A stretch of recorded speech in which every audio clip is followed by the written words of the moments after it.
नमस्कार दोस्तों, मैं मिस्टर टी.आर. नायक आप सभी का नायक आईएएस एकेडमी पर तहे दिल से हार्दिक स्वागत करता हूं, हार्दिक अभिनंदन करता हूं। तो प्यारे साथियों, आज के सेशन में एक बहुत विशेष चर्चा हम लोग करने जा रहे हैं, यानी आज एक नया टॉपिक हम शुरू करने जा रहे हैं इंडियन पॉलिटी के अंदर। क्या टॉपिक रहेगा दोस्तों? इससे पहले हम लोगों ने है जो कि सेकेंड ग्रेड के लिए इंडियन पॉलिटी का सब्जेक्ट जो हमने शुरू किया था, उसमें एक टॉपिक के हम लोगों ने पूरा कर लिया है, संविधान का निर्माण किस प्रकार से हुआ था। और आज सेकंड टॉपिक जो हमारा रहेगा वो है संविधान की प्रमुख विशेषताएं। क्योंकि दोस्तों इसको अलग से हम इसलिए पढ़ रहे हैं, गहनता से इसलिए पढ़ रहे हैं क्योंकि इसमें से आपके 1 से 2 प्रश्न पूछे ही जाएंगे। क्योंकि जो सेकंड ग्रेड का फर्स्ट पेपर का जो सिलेबस है उसके अंदर ये टॉपिक गहनता से अलग से दिया गया है, इसलिए इससे जो कि प्रश्न आपका 1 से 2 प्रश्न बनेगा। तो हम लोग क्या करते हैं, इसको अच्छे से पढ़ने की कोशिश करते हैं। जहाँ तक मेरा आइडिया है, मैं बहुत शानदार तरीके से आपको सेशन करवाने की कोशिश करूँगा। एक भी प्रश्न आपका बाहर जाने की कोशिश मतलब जो प्रश्न है वो बाहर जाने की कोशिश करने की कोशिश करेगा, लेकिन वो नाकामयाब रहेगा। ठीक है, तो चलिए शुरू करते हैं आज के सेशन को। बिना किसी देरी के आप लोग हैं जो कि एक नोटबुक व पेन लेकर के बैठ जाए। और पहले क्या करते हैं, इस टॉपिक को हम अच्छे से इसकी प्रस्तावना समझते हैं। उसके बाद में जब मैं आपको बोलूं उसके बाद में ही आपको है जो कि लिखना है। ठीक है,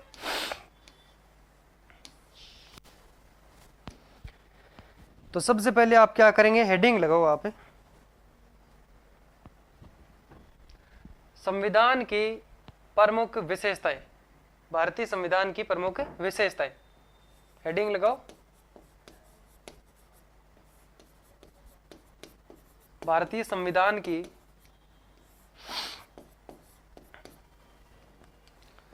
प्रमुख विशेषताएं।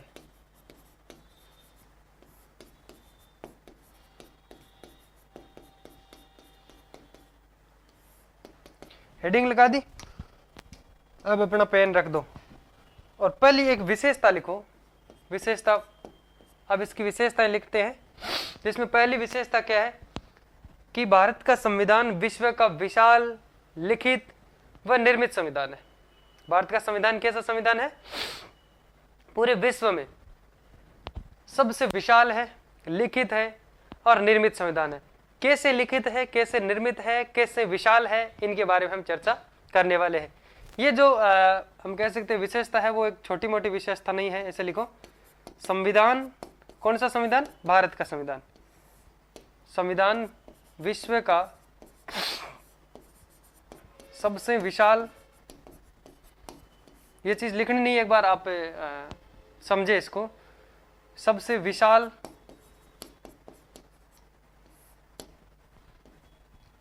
लिखित व निर्मित संविधान है।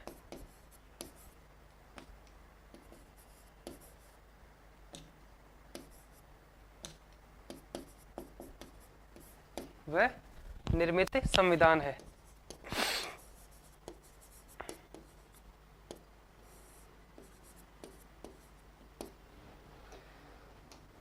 ठीक है, अब हम बात करते हैं कि विशाल कैसे हैं, लिखित कैसे और निर्मित कैसे। तो सबसे पहले हम बात करते हैं लिखित कैसे। लिखित का मतलब ये हो गया दोस्तों कि ये किसी निश्चित एक निकाय के द्वारा लिखा गया, किसी निश्चित निकाय के द्वारा निश्चित समय में लिखा गया संविधान क्या कहलाता है? लिखित संविधान। ठीक है, बात करते हैं, यानी जिसको लिखने के लिए कोई एक निश्चित निकाय था। कौन सा था भाई? किसने लिखा था भारत के संविधान को? संविधान सभा ने। क्या ये एक निश्चित निकाय था ना? यानी इस संविधान को लिखने के लिए ही हम कह सकते हैं संविधान सभा का गठन किया गया। संविधान सभा का काम क्या था? संविधान को लिखना और इसको लागू करवाना, यानी इसको क्रियान्वयन करना इसका काम था। इसलिए भारत का संविधान क्या है? एक लिखित संविधान है और इसको लिखने के लिए निश्चित समय था। समय है दोस्तों कितना है? 2 वर्ष 11 माह 18 दिन के अंदर ये लिखा गया था। हमारे पास में तय ये समय फिक्स है कि भाई इतने टाइम में ये लिखा गया था। और बिल्कुल हम कह सकते हैं एक निश्चित समय के द्वारा लिखा गया। ठीक है, ऐसे नहीं कि ये आगे भी हम कह सकते हैं इसके अंदर कुछ ऐड वगैरह होता है। तो कई कई जगह कई सारे दो ऐसे देश है उनका विकसित हम कह सकते हैं। एक संविधान ऐसा भी होता है विशाल, एक लिखित हो गया, एक अलिखित होता है। तो अलिखित की अगर बात करें, एक विशाल संविधान विकसित संविधान होता है, वो कई टाइम से है जो कि बन रहा होता है। जैसे ब्रिटेन का हम बात करें तो 1215 से लंबे समय से है जो कि वो बन ही रहा है अब तक। तो वो कैसा संविधान हो जाता है? विकसित संविधान। और एक निश्चित समय के दौरान किसी निश्चित निकाय के दौरान लिखा जाता है तो वो लिखित संविधान होता है। तो भारत देश का संविधान लिखित संविधान है, ना कि विकसित। ठीक है, समझ में आया यहां तक? फिर बात आती है यहाँ पे निर्मित संविधान की। ठीक है,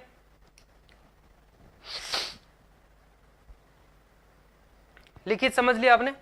अब निर्मित की बात करें।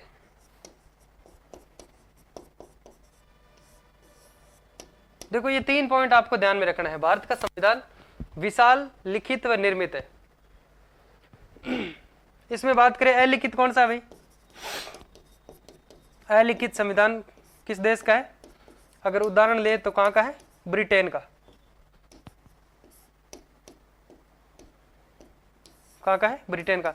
ऐसा नहीं कि बिल्कुल भी लिखित में नहीं है, थोड़ा बहुत लिखित है, लेकिन ये किस पे चलता है? परंपराओं पे चलता है।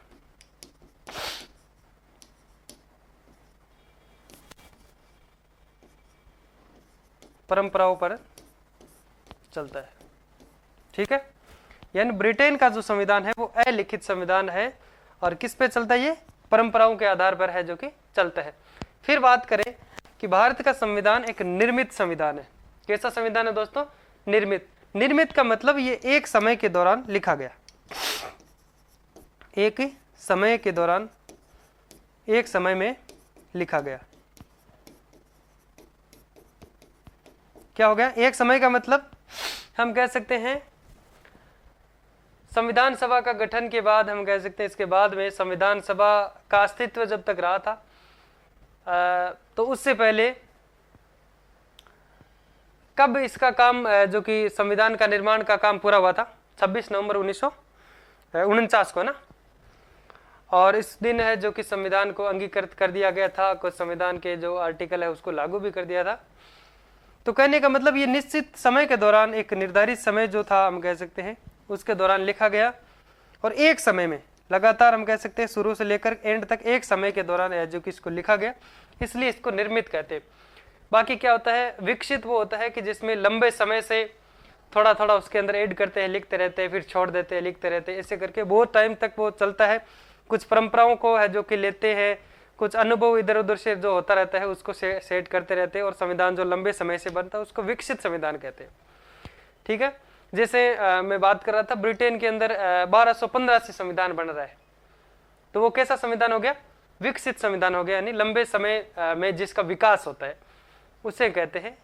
और हमारा संविधान जो ऐसा संविधान नहीं है, जब से ये लागू हुआ है उसके बाद में निरंतर ये अपनी अच्छी भूमिका निभा रहा है, और इसमें किसी भी प्रकार से लोकतंत्र पर आंच नहीं आई है। और जैसे पाकिस्तान, कई सारे ऐसे देश हैं जहाँ पे हर रोज संविधान बनते हैं और हर रोज लागू किए जाते हैं नए संविधान, ऐसा हमारे भारत में बिल्कुल भी नहीं हुआ है। और फिर बात करें विशाल कैसे? विशाल का मतलब यह है कि जैसे अमेरिका का संविधान है उसमें महज हम कह सकते हैं 7 आर्टिकल है। यूएसए जो है उसके अंदर टोटल हम बात करें तो 7 आर्टिकल है, और भारत के संविधान की बात करें तो कितने आर्टिकल है? 395 आर्टिकल है। तो ये क्या है कि विशालता का हम कह सकते हैं दृश्य ये है जो कि रूप देता है। विशालता का मतलब ये है कि इसमें जो भी चीज़ है, बाबा साहिब ने कहा था, डॉक्टर भीमराव अंबेडकर ने, कि विशाल इसको इसलिए बनाया गया क्योंकि हम सारी शक्तियां संसद के ऊपर नहीं छोड़ सकते, क्योंकि संसद क्या करती है? विधि बना करके उसमें कानून बनाती है। इससे अच्छा कि हम लोगों ने है जो कि एक साथ बैठ करके सारा कानून जो भी संविधान जिस प्रकार से लोकतंत्र के लिए है, जो कि संविधान में जो चीज़ होनी चाहिए सब चीज़ को लेकर के, चाहे धर्म है, चाहे अल्पसंख्यक वर्ग है, चाहे पहाड़ी लोग हैं, उन सभी के लिए, उन सभी को मद्देनजर रखते हुए हम लोगों ने है जो कि सारे प्रावधान संविधान में एक साथ डाल दिए हैं। अब कहीं से भी किसी भी चीज़ की जरूरत अन्य इसमें है जो कि ऐड करने की जरूरत है नहीं, इसलिए एक साथ में इसको हर चीज़ की देख रेख करके है जो कि इसमें सारी चीज़ लिखित में रख दी है। संविधान में 395 आर्टिकल ऐसे ही नहीं है, उसमें सारी चीज़, हर एक चीज़ जो आज के ज़माने के अंदर अगर हम बात करें, हमारे माइंड में जो चीज़ आ रही है वो उस टाइम उन्होंने है जो कि उसके अंदर लिख दी। और ये संविधान की भाषा एक अस्पष्ट भाषा की हम बात करें तो क्यों है भाई? क्योंकि अधिकतर संविधान सभा के अंदर जो सदस्य थे वो वकील थे, और वकील कैसे, वो सभी लोगों ने है जो कि विदेशों से वकालत करके आए थे, इसलिए उनकी भाषा जो है सारे अंग्रेजी बोलने वाले, अधिकतर सदस्य अंग्रेजी बोलने वाले। जैसे नेहरू है, ये भी एक वकालत करके आए थे, वकील थे। बाबा साहेब भीमराव अम्बेडकर वकील थे, और सरदार पटेल है, ये भी एक वकील थे। तो कहने का मतलब ये अस्पष्ट भाषा इसलिए है क्योंकि ये भाषा आम आदमी को समझ में नहीं आती है। संविधान के अंदर जो चीज़ लिखी है ना, वो सबका नहीं कहता, लेकिन कई सारे ऐसे जो प्रावधान है वो आम आदमी को समझ में नहीं आता है, इनको वही समझ सकते हैं, ठीक है। और उनके बाद में हम बात करते हैं यहाँ पे, तो संविधान जो भारत का संविधान है, देखो यहाँ पे किसकी बात आ रही थी? विशाल संविधान की। निर्मित की बात हो गई, लिखित की हो गई, और अब बात करते हैं विशाल संविधान कैसे है। विशाल का मतलब इसमें सारी चीज लिखित में है, कुछ भी ऐसे प्रावधान नहीं है। जैसे हम क्या करते हैं, कोई काम शुरू करते हैं और हमारी नज़र में पूरा कर लेते हैं, लेकिन कल को कोई नया उसके अंदर एक हम कह सकते हैं सिस्टम देखने को मिलता है, और वो चीज़ इसमें देखने को नहीं मिलती है कि यार अब क्या करें। कहते हैं ना कि जब हम कोई काम कर रहे हैं, मानो कोई जो नई समस्या पैदा हो जाती है, फिर हम सोचते हैं कि यार क्या करें। अगर उसके बारे में हमारे पास में पहले से आइडिया होता है तो हम उसको उस समस्या से निजात पा लेते हैं, लेकिन उसके बारे में हमने कभी सोचा ही नहीं था कि ऐसा हो सकता है क्या, तो क्या करेंगे। तो ऐसी आज हमारे संविधान के अंदर ऐसी नए रूप में कभी नहीं आ सकती, क्योंकि इन्होंने सारा कुछ हम कह सकते हैं विशालता इसीलिए हुआ है कि 395 जो आर्टिकल है इसमें हम आगे बात करेंगे सारी चीज़ में, एक एक आपको पॉइंट बाई पॉइंट है जो कि लिखवा दूंगा कि विशालता किस प्रकार से हमारे संविधान, जो हमारा संविधान है वो किस प्रकार से विशाल है, ठीक है। तो इसमें क्या है, 395 आर्टिकल है ना, अनुच्छेद,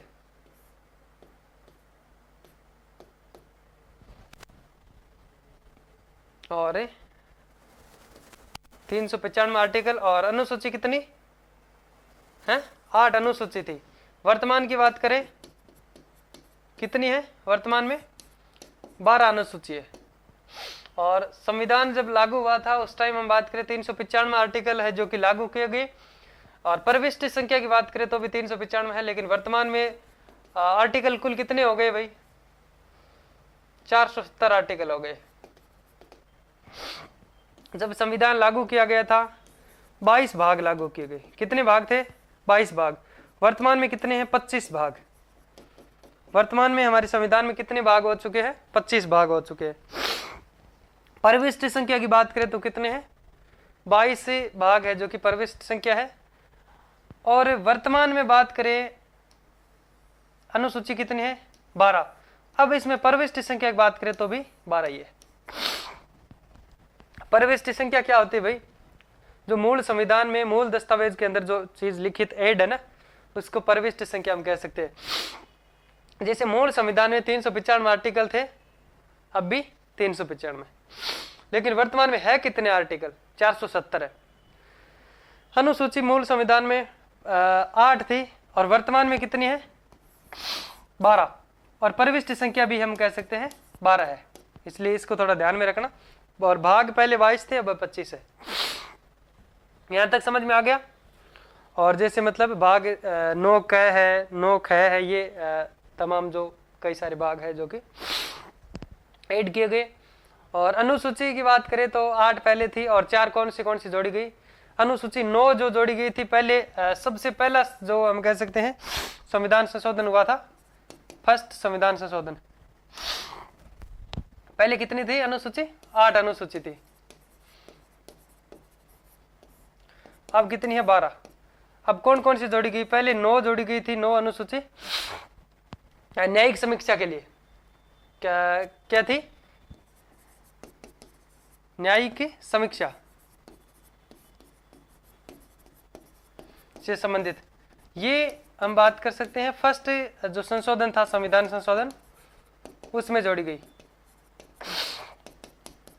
फर्स्ट संविधान संशोधन किसके द्वारा किया गया था, संविधान सभा के द्वारा, क्योंकि ये हुआ कब था, 1951 में। फर्स्ट संविधान संशोधन 1951 में हुआ था और आम चुनाव की बात करें तो 1952 में हुआ था। और इसी टाइम हम कह सकते हैं लोकसभा और राज्यसभा का गठन हुआ था, लोकसभा और राज्यसभा का गठन।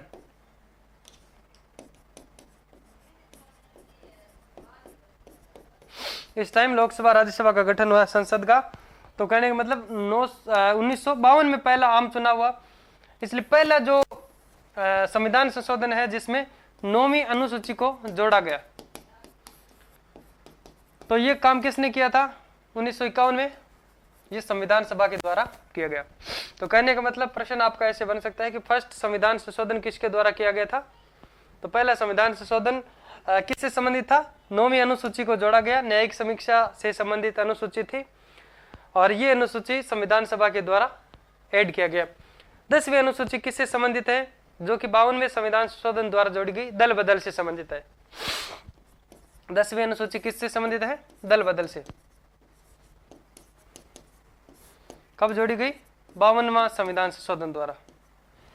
फिर बात करें 11वीं अनुसूची की बात करें तो 11वीं अनुसूची जो कि पंचायती राज से संबंधित है, जो हम लोगों ने पढ़ा था पंचायती राज, जो राजस्थान पॉलिटी के टॉपिक में हम लोगों ने पढ़ा था।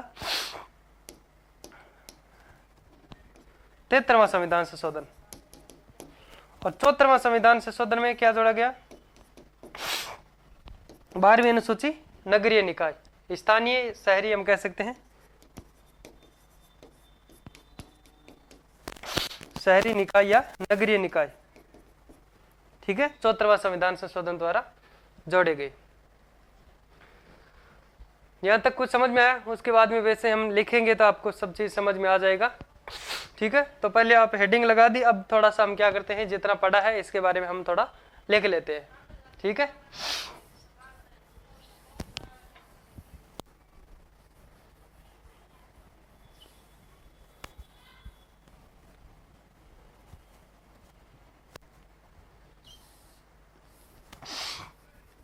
आपने हेडिंग लगा रखी ना,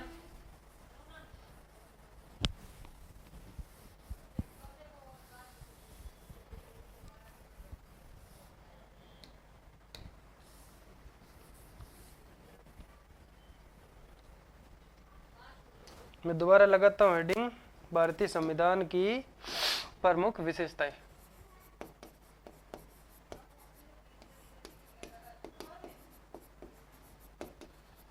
भारतीय संविधान की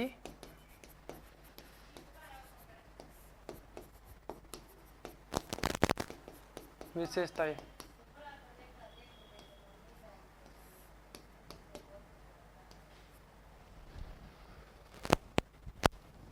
ठीक है। अब इसमें सबसे पहले लिखो, पहली विशेषता 1 नंबर लगा के लिखो, भारतीय संविधान विश्व का सबसे विशाल लिखित व निर्मित संविधान है। 1 नंबर लगाओ विशेषता में, भारतीय संविधान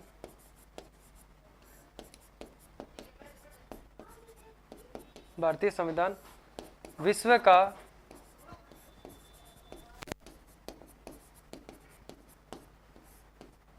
सबसे विशाल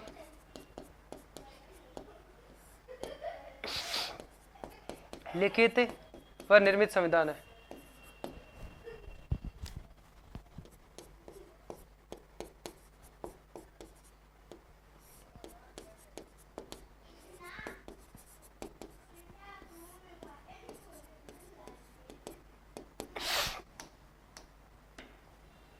ठीक है, अब कैसे हैं इसके अंदर हम बात करते हैं। पहले बात लिखिए, मूल संविधान में अनुच्छेदों की संख्या कितनी है? 395। इसमें लिखो मूल संविधान में अनुच्छेदों की संख्या, मूल संविधान में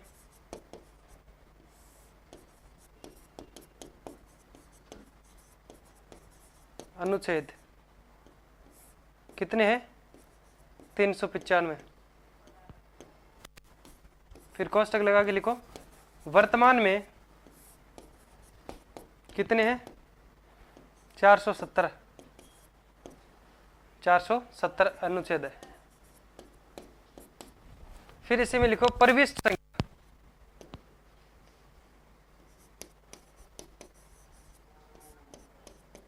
परिविष्ट संख्या कितनी है?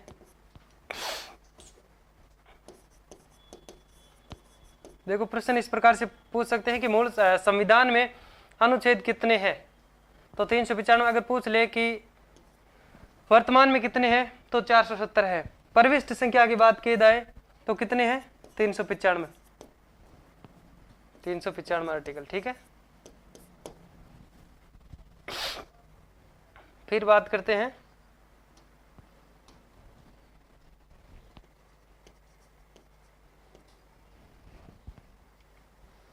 अनुसूची। लिखो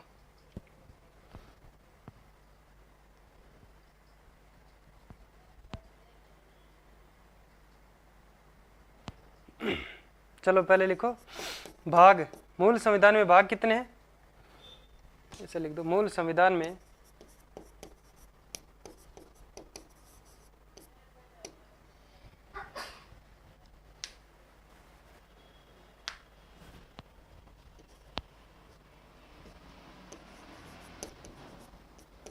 मूल संविधान में 22 भाग,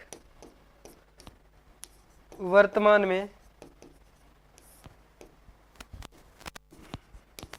में 25 भाग है। कितने वर्तमान में? 25 भाग है। इसमें परिविष्ट संख्या की बात करें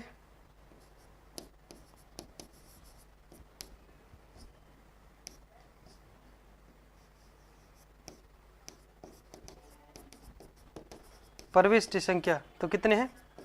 22। ये परिविष्ट संख्या है।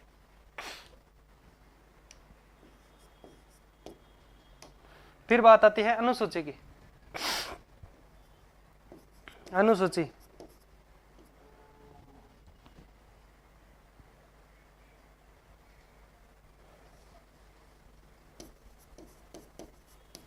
मूल संविधान में अनुसूची की संख्या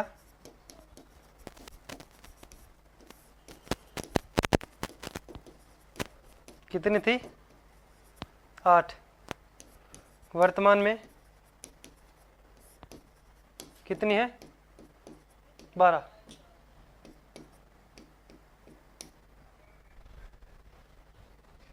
अनुसूची मूल संविधान में कितनी थी? 8, वर्तमान में है 12, और परिविष्ट संख्या भी कितनी है? 12 है। इसका थोड़ा सा ध्यान रखना आप।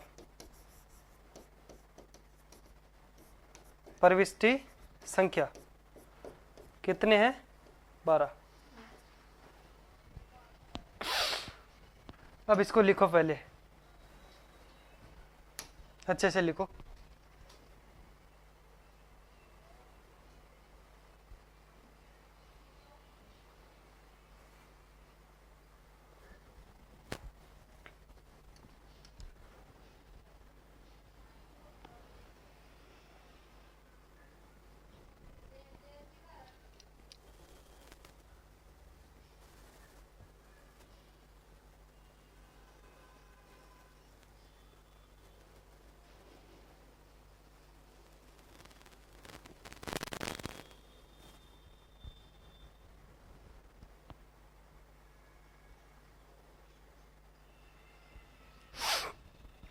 लिख लिया?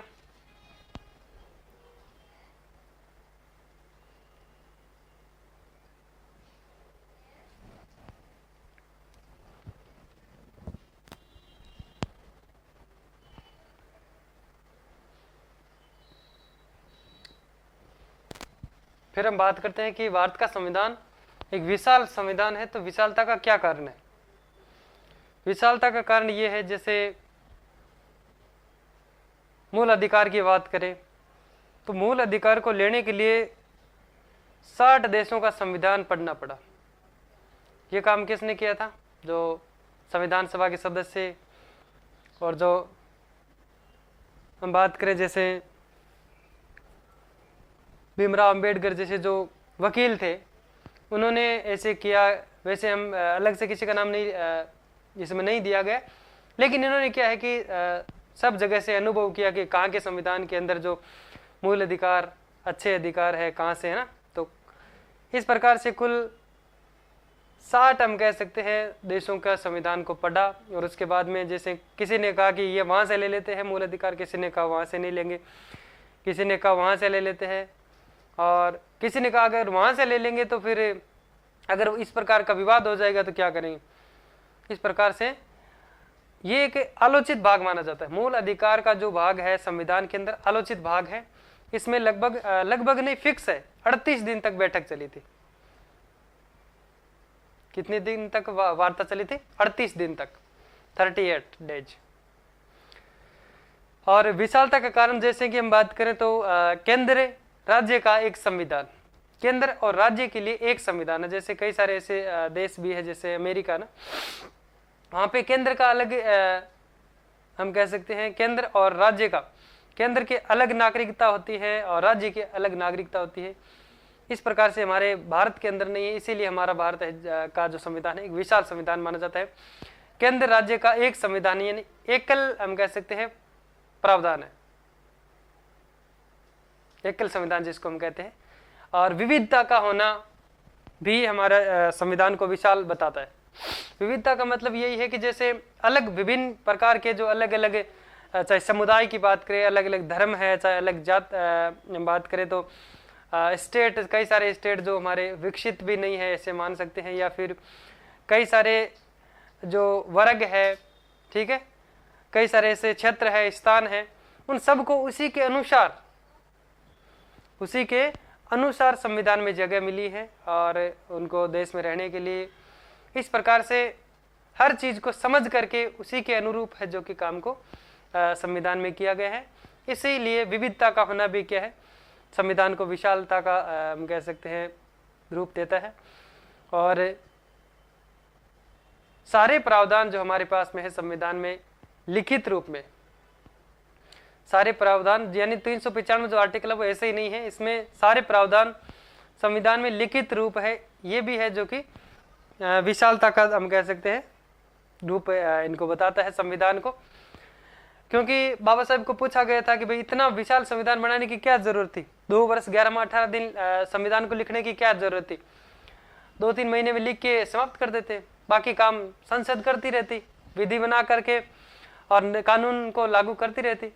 लेकिन बाबा साहब ने कहा कि हम ऐसा नहीं कर सकते, और सब चीज हमारे पास में है जो कि एक लिखित के रूप में संविधान में हम लोगों ने है जो कि लिखी है, विधि निर्माण करके संसद में से है जो कि कानून को इस प्रकार से नहीं बनाया जाना चाहिए। और इसलिए विधि निर्माण यानी संसद पे उन्होंने बोला था कि सारी शक्तियां संसद के ऊपर नहीं छोड़ी जा सकती, इसलिए सारे प्रावधान लिखित है। और सर्वाधिक एक महत्वपूर्ण बात इसमें यह है कि वकीलों की संख्या अधिक था।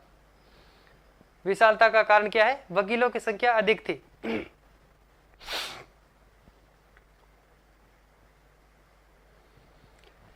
इसलिए भारत का संविधान विशाल संविधान माना जाता है। और इस पर जो वकील इसमें अधिक थे, तो एक विद्वान था आइवर जेनिंग नाम का, उसने भारतीय संविधान को वकीलों का स्वर्ग भी कहा है। क्या कहा दोस्तों? वकीलों का स्वर्ग। ये लिख लिया यहां तक। अब लिखो आप एक हेडिंग लगाओ, संविधान की विशालता का कारण।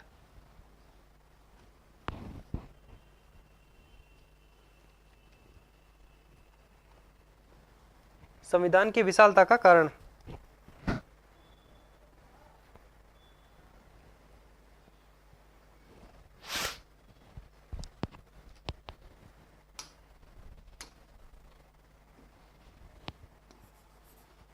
अभी पहली विशेषता चल रही है, चेंज मत करना, मैं बता दूंगा आपको।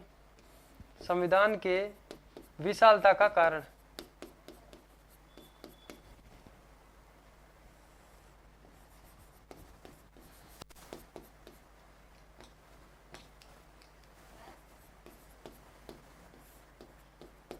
किस प्रकार से भारत का संविधान विशाल माना जाता है।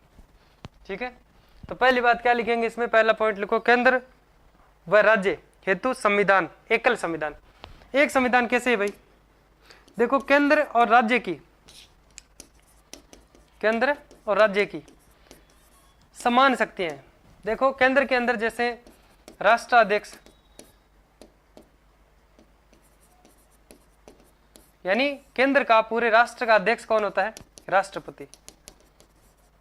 उसी सेम रूप में राज्य के अंदर राज्य का राज्याध्यक्ष कौन होता है, राज्यपाल। किसका व्यक्ति होता है, ये भी सेंटर का व्यक्ति होता है। सेम अनुरूप अब राष्ट्र के अंदर बात करें तो शासनाध्यक्ष कौन होता है, इस प्रकार से यहां पे बात करें, शासन का एक अध्यक्ष होता है प्रधानमंत्री। सेम सिचुएशन राज्य के अंदर शासनाध्यक्ष होता है मुख्यमंत्री। सेम इसी के पास में सेंटर में शासनाध्यक्ष के साथ में हम कह सकते हैं कौन होती है, मंत्रिपरिषद होती है, मंत्रिपरिषद का निर्माण होता है। सेम इसी में राज्य में भी मंत्रिपरिषद का निर्माण किया जाता है। कहने का मतलब सेम शक्तियां इनको है जो कि प्रोवाइड करवाई गई है संविधान के द्वारा। इसलिए हम कह सकते हैं केंद्र व राज्य हेतु संविधान, एकल संविधान, एक संविधान है, एक प्रकार से एकल संविधान। अब बात करें तो न्यायिक समीक्षा भी इसी प्रकार से है, जैसे राज्य के अंदर होता है एक हाईकोर्ट होता है। जैसे हाईकोर्ट के अंदर किसी प्रकार से हम कह सकते हैं कोई याचिका की अगर सुनवाई नहीं की गई तो वो कहाँ जाएगा, सुप्रीम कोर्ट जाएगा कि नहीं जाएगा। इसलिए क्या है, भारत का संविधान एकल संविधान है। तो पहली विशेषता इसमें पहला बिंदु लिखो, भारत का एक संविधान, भारत व राज्य यानी केंद्र व राज्य हेतु एक संविधान, केंद्र व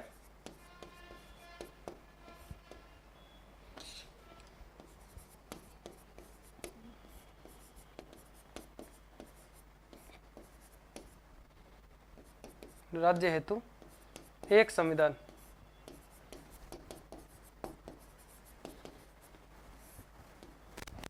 केंद्र व राज्य हेतु एक संविधान, और यानी एकल संविधान कहते हैं इसको।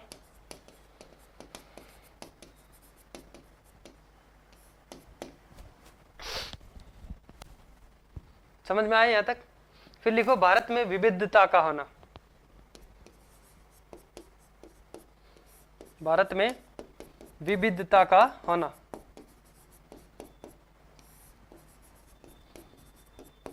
जैसे हम लोगों ने बात की थी, चाहे कोई धर्म का बात मान सकते हैं या फिर कोई पहाड़ी इलाका है वहाँ पे हर सुख सुविधा कम है, इसलिए उनको उस हिसाब से प्रावधान दिए गए है ना, सुविधा दी गई है। और फिर बात आती है तीसरी, बी.आर. अम्बेडकर के अनुसार विशालता का मुख्य कारण क्या है कि कुछ शक्तियां संसद के भरोसे नहीं छोड़ी जा सकती। इसलिए इन्होंने सारी चीज लिखित में यानी संविधान में लिख दी है, वो भी एक विशालता का कारण माना जाता है। बी.आर. अम्बेडकर के अनुसार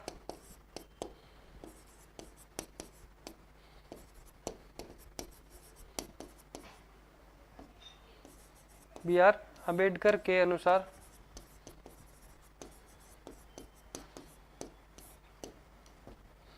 क्या कहा गया कि सारी शक्तियां संसद के ऊपर नहीं छोड़ी जा सकती। मुख्य कारण क्या बताए, ऐसे पूछ सकते हैं कि संविधान की विशालता का मुख्य कारण क्या है, तो इन्होंने कहा है बी.आर. अम्बेडकर ने कि विशालता का मुख्य कारण यह है कि कुछ शक्तियां जो है, सारी नहीं कुछ शक्तियां, बी.आर. अम्बेडकर के अनुसार विशालता का मुख्य कारण, संविधान के विशालता का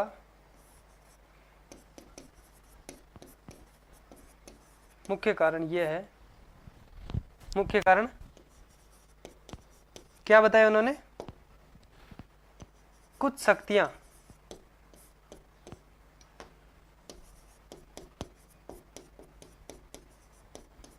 कुछ शक्तियां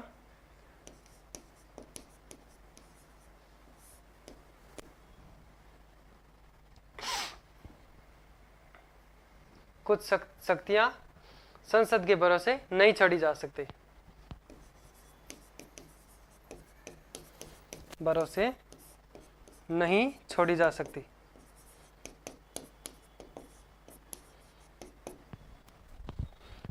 इसमें क्या कहना चाहता है बात में? इसमें यह है कि जो जो प्रावधान करने थे वो उन्होंने संविधान में लिखने में टाइम लगा, लेकिन सारी चीजें लिखी। हो सकता था कि ये चीजें कुछ लिख देते, कुछ चीजें छोड़ देता। इनको पता था कि भाई संसद है जो कि ये चीजें लागू कर देगी, विधि बना करके इसमें सेट कर देगी, लेकिन उन्होंने कहा कि नहीं, ऐसा नहीं। कुछ शक्तियां ऐसी है जो संसद के ऊपर नहीं छोड़ी जा सकती। उन्होंने है जो कि उससे टाइम इन्होंने उसमें राइट कर दिया, लिख दिया। और इसमें चौथा पॉइंट लिखो, पॉइंट लगा दो चाहे, कोई दिक्कत नहीं है।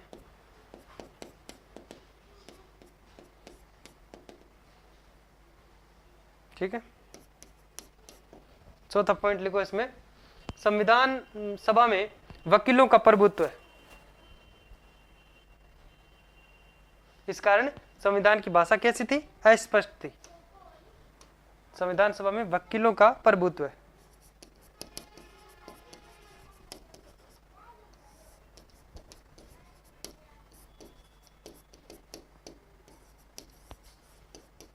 वकीलों का प्रभुत्व है। इस कारण वकील ज्यादा थे। इस कारण अब कानून की बात आम व्यक्ति नहीं जान सकता, वकील जान सकता है। इस कारण संविधान की भाषा अस्पष्ट थी। संविधान की भाषा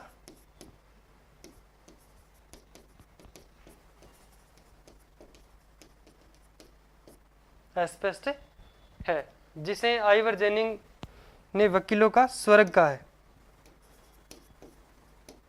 ये विद्वान था जिसका नाम था आइवर जेनिंग,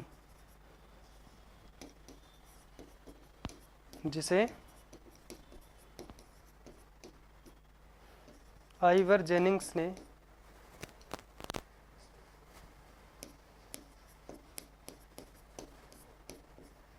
इसको क्या कहा है? वकीलों का स्वर्ग।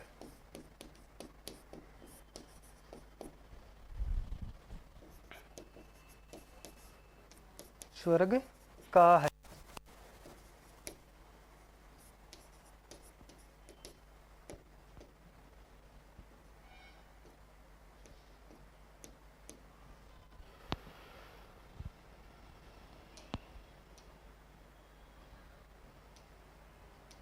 लिख लिया?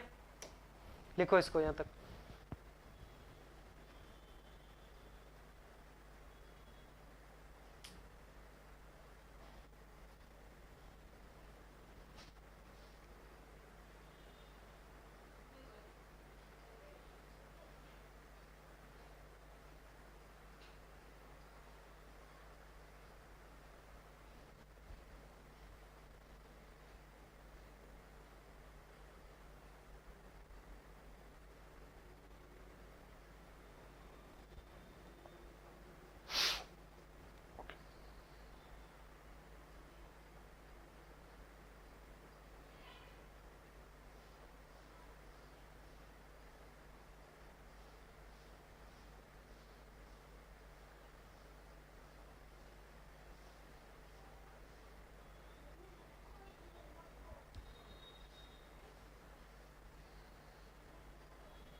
लिख लिया यहां तक?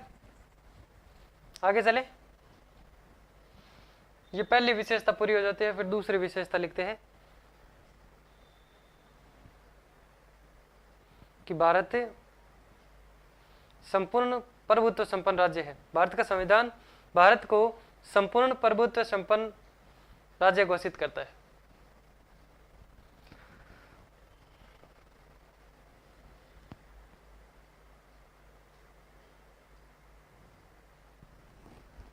लिखो जल्दी। भारत का संविधान भारत को संपूर्ण प्रभुत्व संपन्न राज्य घोषित करता है। कैसे करता है? संपूर्ण प्रभुत्व संपन्न क्या होता है भाई? संपूर्ण का मतलब पूरा, और प्रभुत्व का मतलब ये होता है कि स्वतंत्र होना। यानी भारत एक ऐसा देश हम कह सकते हैं जो कि आंतरिक और बाहरी दोनों जगह से हम कह सकते हैं स्वतंत्र है। ना ही इस पे कोई आंतरिक दबाव है, ना ही इस पे कोई बाहरी दबाव रहता है अन्य किसी का। ये अपने संविधान के अकॉर्डिंग अच्छे से चल रहा है, और संविधान इसको है जो कि भारत को संपूर्ण प्रभुत्व संपन्न राज्य बताता है। और ये कैसे हम कह सकते हैं? क्योंकि संविधान के अंदर जो प्रस्तावना है जिसमें क्या लिखा है कि हम भारत के लोग, क्या लिखा है? हम भारत के लोग। तो किसके लोग? हम भारत के लोग। भारत को संविधान क्या कहता है? भारत को संपूर्ण प्रभुत्व संपन्न राज्य बताता है। क्यों बताता है? क्योंकि इस पे किसी प्रकार का कोई भी ये उपनिवेश देश नहीं है। संविधान के बाद, संविधान लागू होने के बाद में ये हम कह सकते हैं और भी स्वतंत्र हो चुका है। वैसे 15 अगस्त 1947 को हमारा देश स्वतंत्र हो गया, लेकिन संविधान के बाद में हम कह सकते हैं इस पे कोई भी किसी प्रकार की आंच नहीं आई देश पे। और लिख लिया यहाँ तक। फिर नेक्स्ट दूसरी लिखो आप, संपूर्ण प्रभुत्व संपन्न राज्य।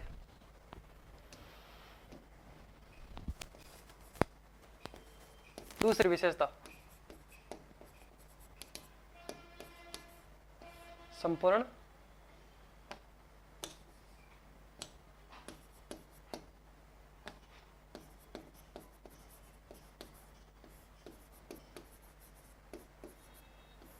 प्रभुत्व संपन्न राज्य।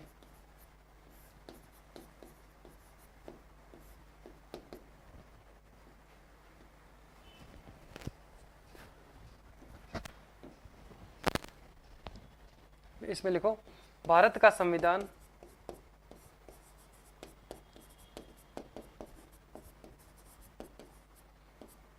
संविधान भारत को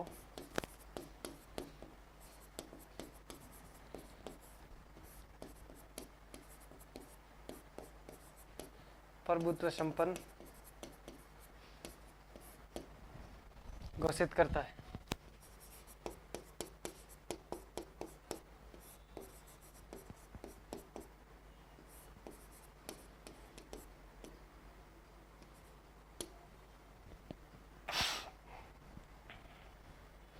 क्यों करता है? क्योंकि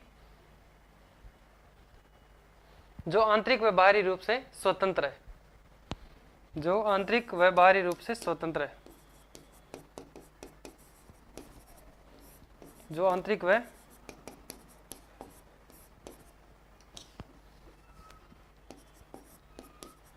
बाहरी रूप से स्वतंत्र है।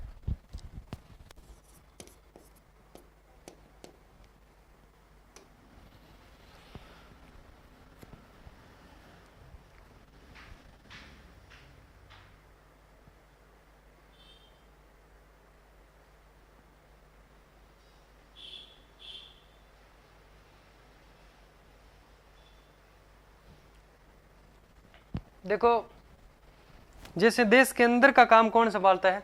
ये स्वतंत्र दोनों जगह से बताना। आंतरिक रूप से स्वतंत्र किस प्रकार से है? अंदर का काम कौन संभालता है? गृह मंत्रालय, ठीक है। और बाहर का काम कौन संभालता है? बाहर का काम की बात करें, ये संभालता है विदेश मंत्रालय, ठीक है। तो ये दोनों हम कह सकते हैं भारत के अंदर अच्छे रूप से दोनों है जो कि स्वतंत्र है।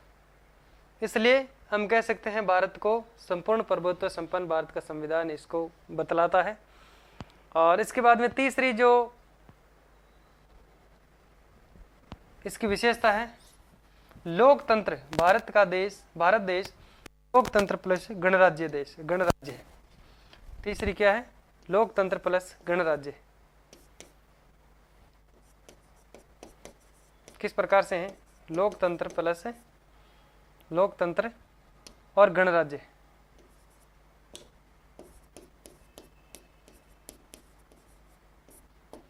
भारत लोकतंत्र प्लस गणराज्य है। किस प्रकार से है? देखो, लोकतंत्रात्मक गणराज्य यानी प्रस्तावना जो है भारत को लोकतंत्रात्मक राज्य गणराज्य घोषित करती है। लोकतंत्रात्मक का मतलब क्या होता है? लोक का मतलब होता है जनता, और जनता के द्वारा जो हम कह सकते हैं इस तंत्र में, यानी जो जनता के प्रतिनिधियों द्वारा शासन व्यवस्था का संचालन करना ही लोकतंत्रात्मक कहलाता है। इसके बाद में आती है गणराज्य की बात। तो गणराज्य की परिभाषा की अगर बात करें तो यानी देश का जो राष्ट्राध्यक्ष होता है वो वंशानुगत न होकर के जनता के द्वारा प्रत्यक्ष या अप्रत्यक्ष रूप से निर्वाचित किया जाता है।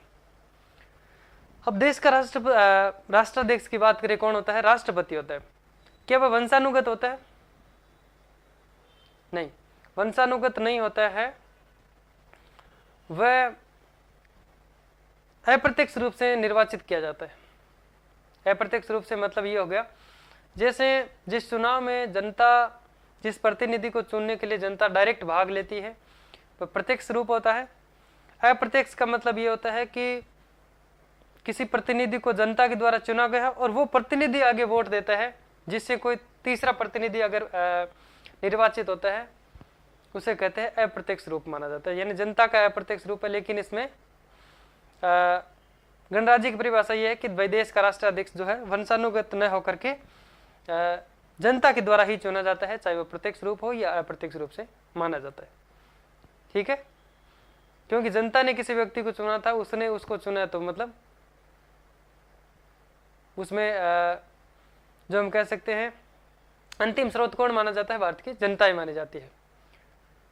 और भारत का 26 हम कह सकते हैं भारत में 26 जनवरी 1950 को प्रथम राष्ट्राध्यक्ष यानी प्रथम राष्ट्रपति राजेंद्र प्रसाद की शपथ के बाद में हम कह सकते हैं भारत देश एक गणराज्य बना, लोकतंत्रात्मक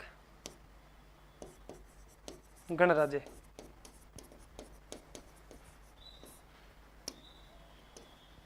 चुनाव तो इनके हम कह सकते हैं 24 जनवरी 1950 को हो गए थे, लेकिन शपथ कब ली थी राजेंद्र प्रसाद ने? शपथ 26 जनवरी को 1950 को।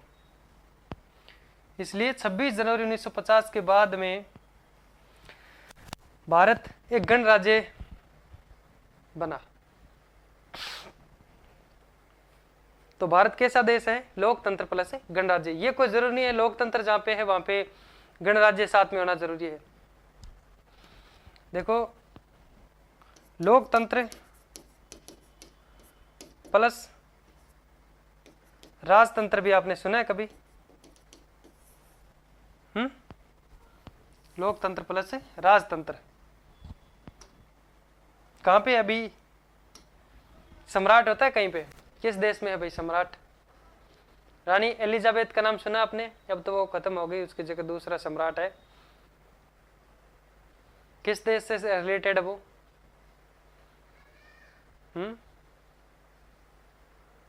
गणतंत्र नहीं है कई देश।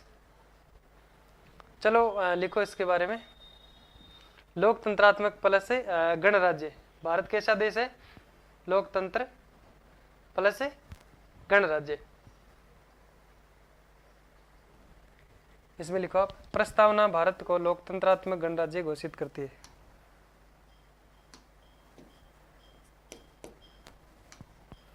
संविधान की प्रस्तावना, ऐसे लिखो, प्रस्तावना भारत को लोकतंत्रात्मक गणराज्य घोषित करती है।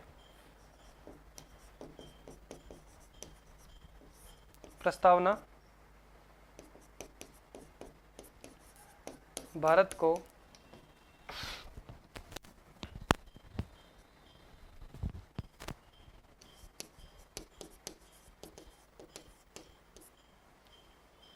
लोकतंत्रात्मक गणराज्य घोषित करती है।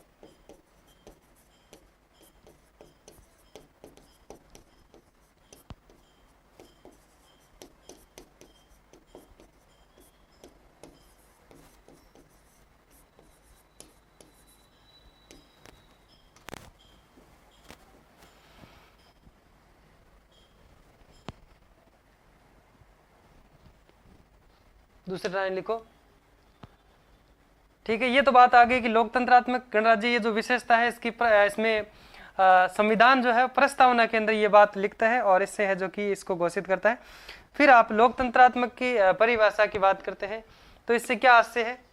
जनता के प्रतिनिधि द्वारा शासन व्यवस्था का संचालन करना।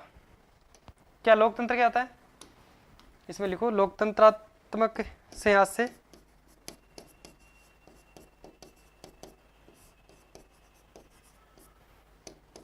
है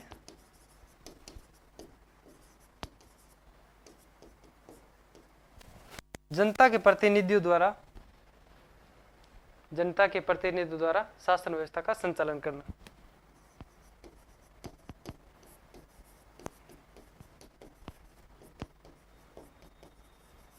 प्रतिनिधियों द्वारा शासन व्यवस्था का संचालन करना।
लिख लिया यहाँ तक। फिर इसके बाद में लिखो गणराज्य की परिभाषा लिखो। देश का राष्ट्राध्यक्ष वंशानुगत न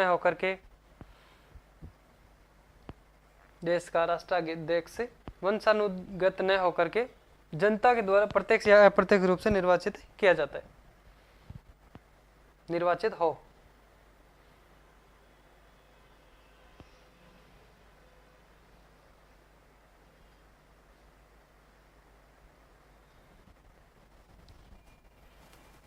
गणराज्य की परिभाषा ऐसे लिखो।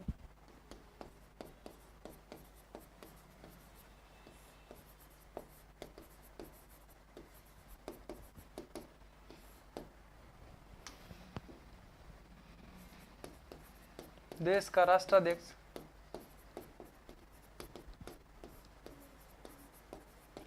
वंशानुगत का मतलब वंश। जैसे मतलब पहले कोई राजा हुआ करता था तो वो राजा अगर कुछ उसको हो जाता, मर जाता, तो उसके वंश में से यानी उसके पुत्र को, भतीजे को उसको राजा बनाया जाता था ना। तो देश का राष्ट्राध्यक्ष वंशानुगत न होकर के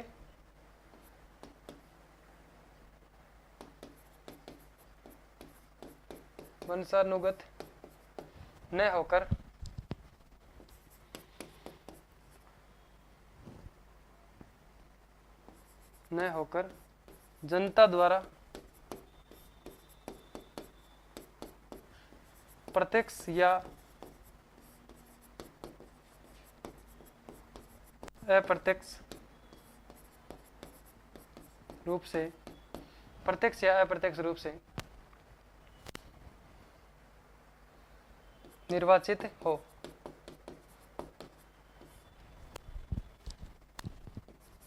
क्या कहलाता है? गणराज्य। तो किसके साथ में भारत है जो गणराज्य बना था? देश का पहला राष्ट्रपति कौन बना था? भारत जो है 26 जनवरी 1950 को, इसमें लिखो आप, भारत है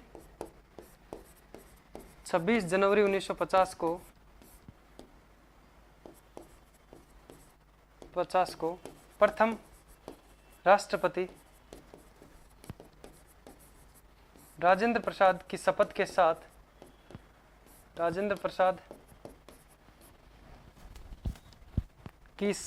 साथ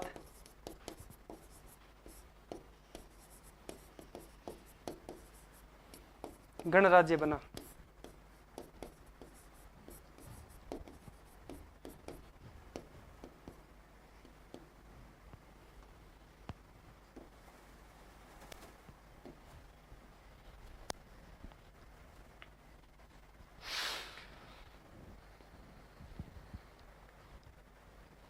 तो भारत कैसा राज्य है भाई? भारत लोकतंत्र प्लस गणराज्य है। कैसा राज्य है? लोकतंत्र प्लस गणराज्य।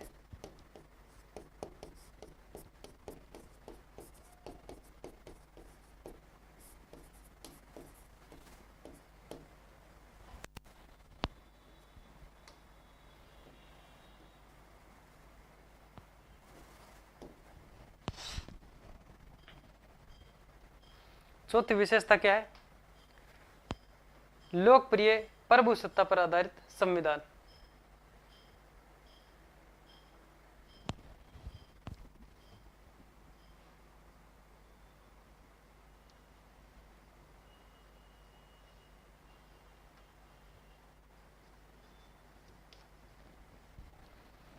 लोकप्रिय प्रभुसत्ता पर आधारित संविधान।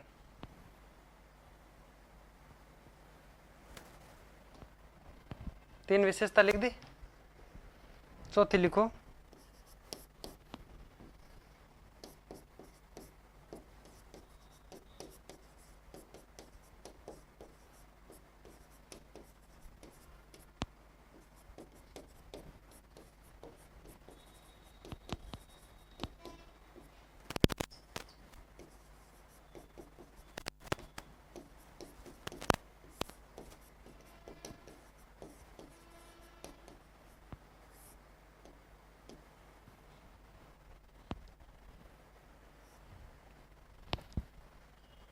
लोकप्रिय प्रभुसत्ता पर आधारित संविधान।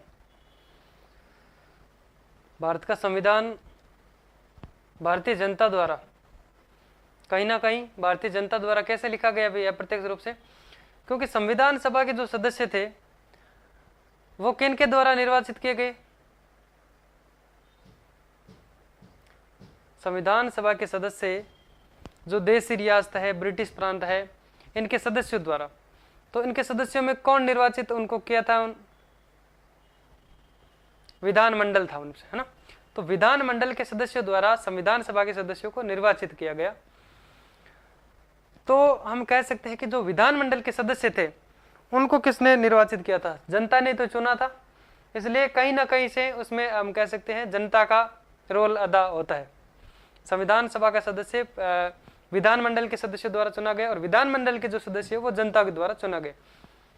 ठीक है, इसलिए हम कह सकते हैं कि लोकप्रिय प्रभुसत्ता पर आधारित संविधान, भारत का संविधान भारतीय जनता द्वारा निर्मित और अंगीकृत है।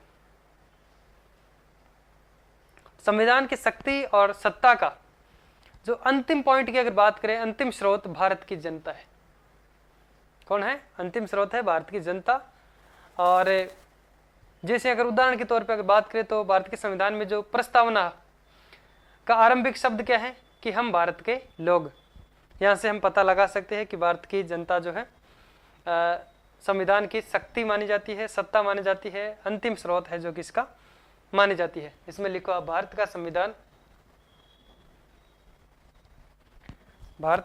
भारतीय जनता द्वारा निर्मित व अंगीकृत है।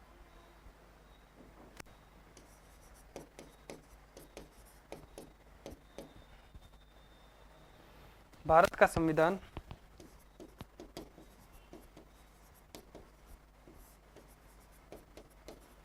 भारत की जनता द्वारा निर्मित व अंगीकृत है।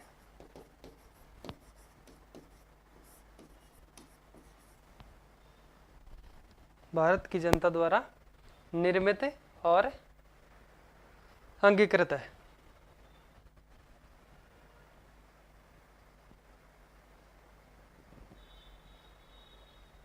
तथा संविधान की शक्ति व सत्ता का अंतिम स्रोत भारत की जनता है। इसमें लिख लोगे क्या यहाँ पे? इसके बाद में लिखो तथा संविधान की अंतिम शक्ति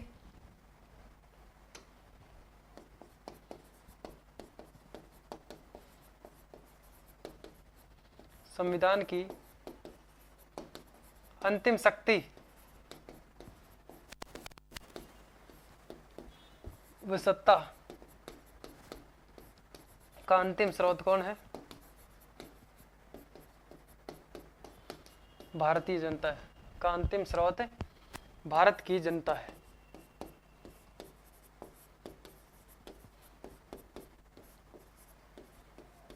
भारत की जनता है।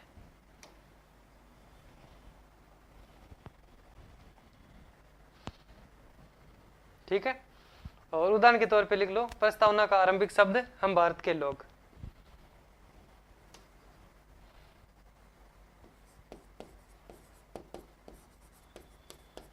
उदाहरण क्या है? प्रस्तावना का आरंभिक शब्द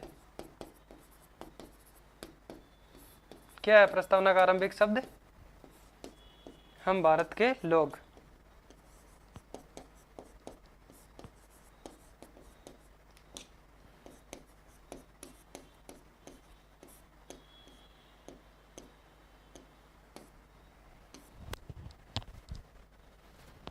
ठीक है।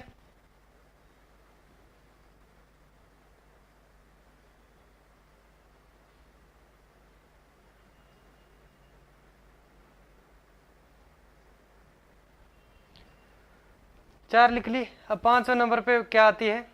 केंद्र और राज्यों के मध्य संबंध जो किस प्रकार से हैं? केंद्र और राज्यों के मध्य संबंध।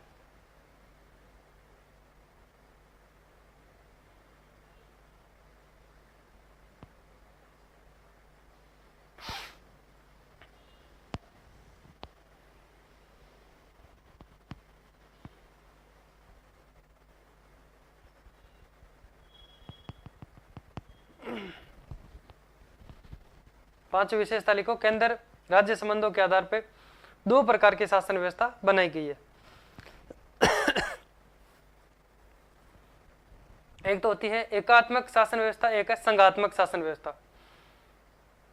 अब एकात्मक कैसी होती है, संघात्मक कैसी होती है, इसके बारे में बात करते हैं हम। 5 नंबर लगा के लिखो आप। पहले तो एक हेडिंग लगाओ, केंद्र राज्य संबंधों के आधार पर दो प्रकार की शासन व्यवस्था।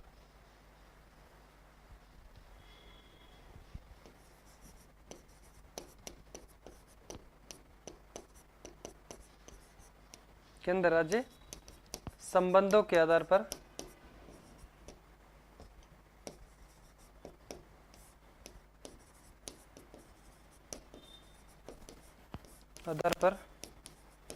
दो प्रकार की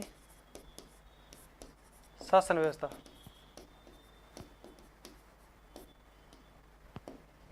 शासन व्यवस्था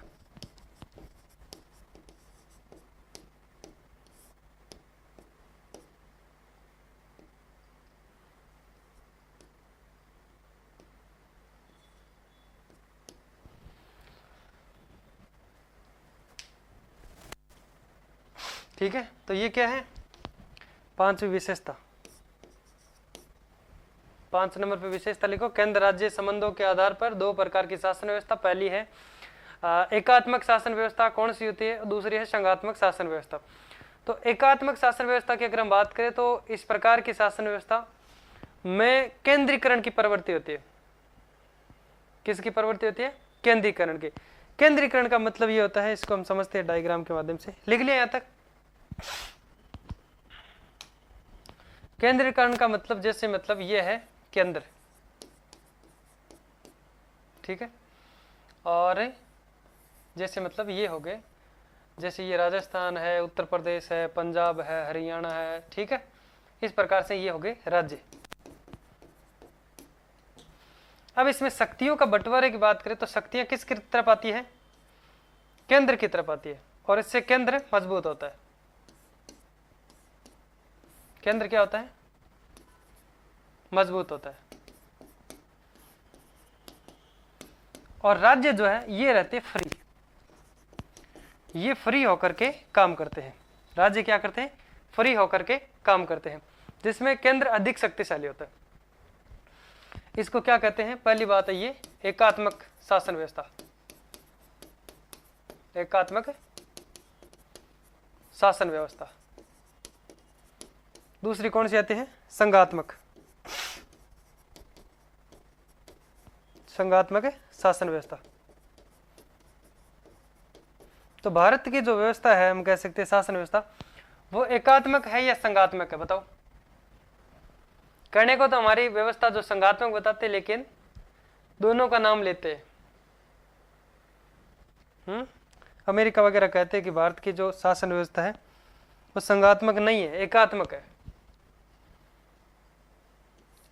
अब इसके बारे में बात करते हैं हम।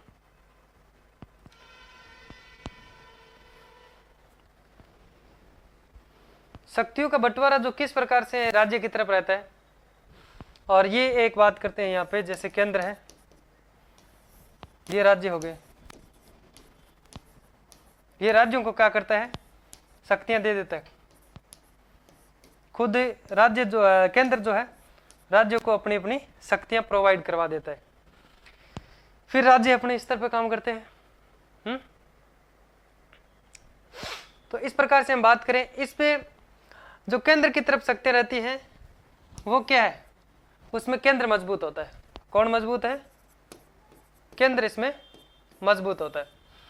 अब अगर इसमें बात करें, यानी ये एकात्मक शासन व्यवस्था जो है, इसमें केंद्रीकरण रहता है। केंद्रीकरण का मतलब, और इसमें केंद्र विकेंद्रीकरण रहता है। इसमें केंद्र से शक्ति है जो कि राज्यों की तरफ चली जाती है। अब इसमें विशेषताओं की बात करें एकात्मक शासन व्यवस्था में, जैसे कि शक्तियों का विभाजन केंद्र के पक्ष में होता है।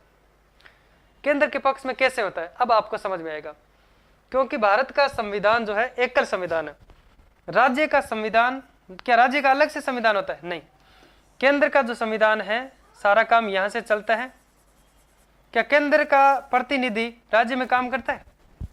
बिल्कुल, केंद्र का प्रतिनिधि राज्य में काम करता है, क्योंकि एक संवैधानिक पद भी है।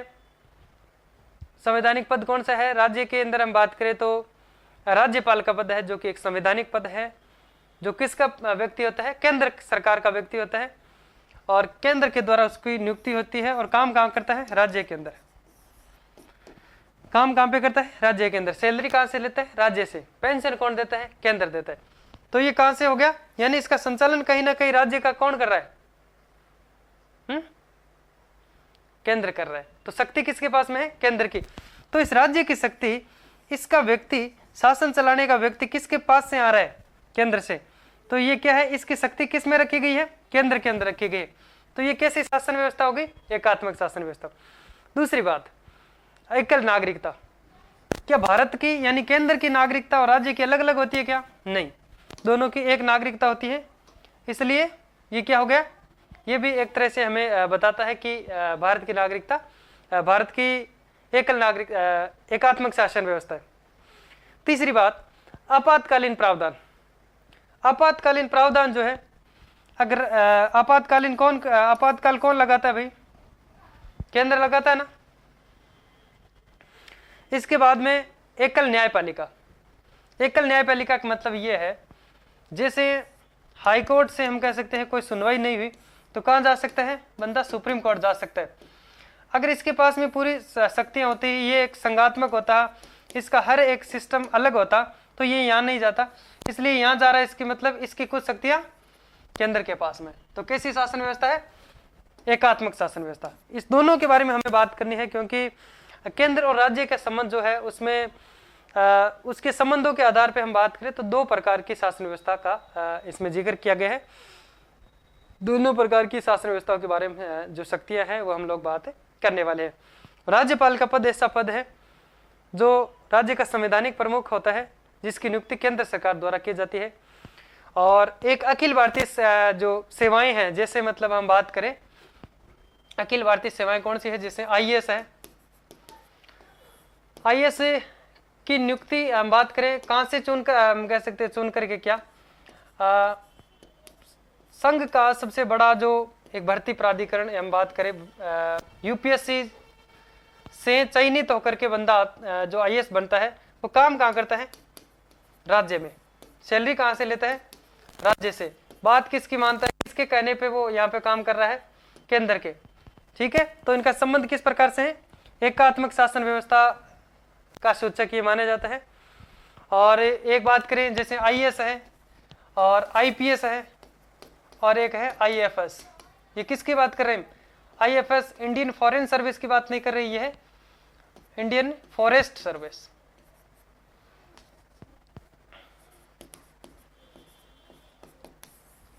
ये हम फॉरेन सर्विस की बात नहीं कर रहे हैं, यहाँ पे कर रहे हैं हम फॉरेस्ट सर्विस की। आईएएस ये सर्वोच्च अधिकारी होता है जैसे राज्य का, ठीक है।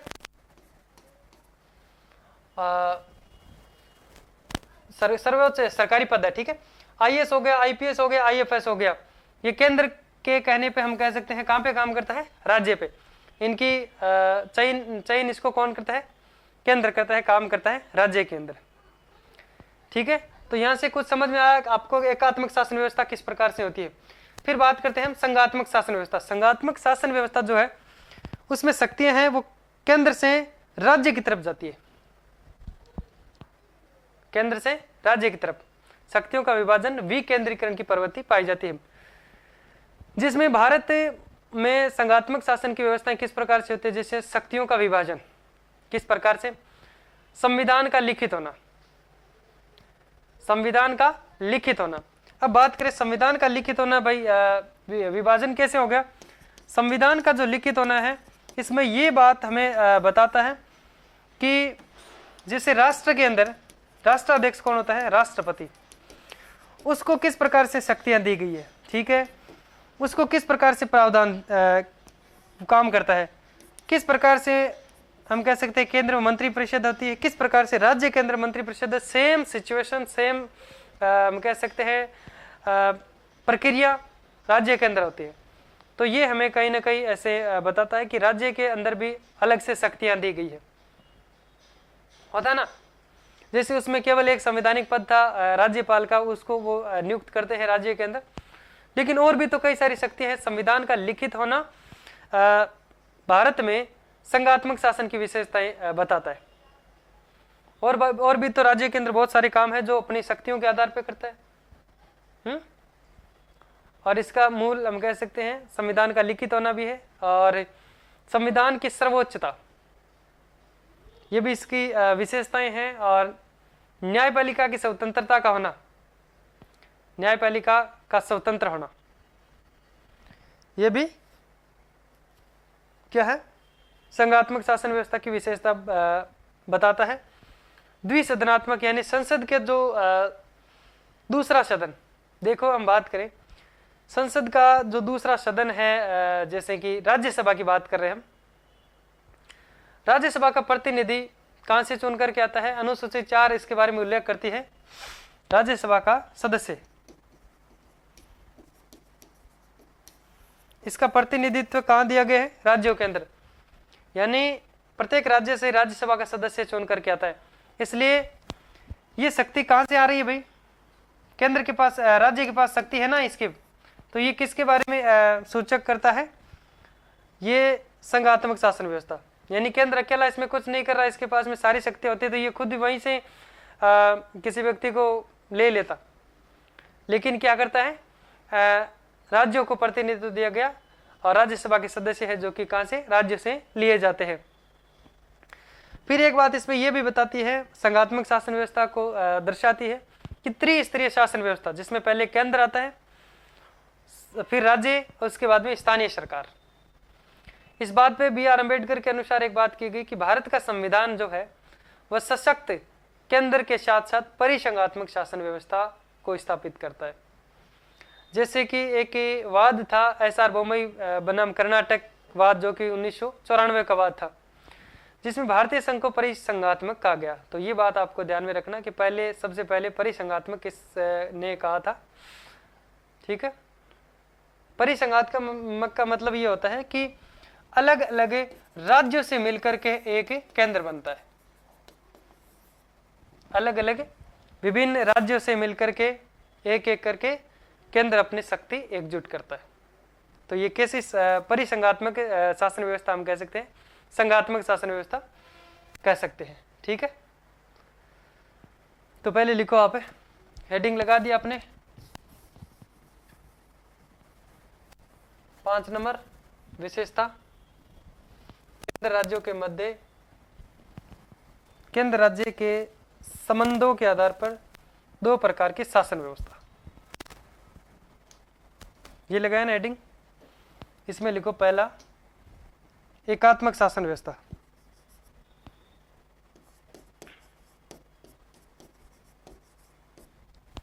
एकात्मक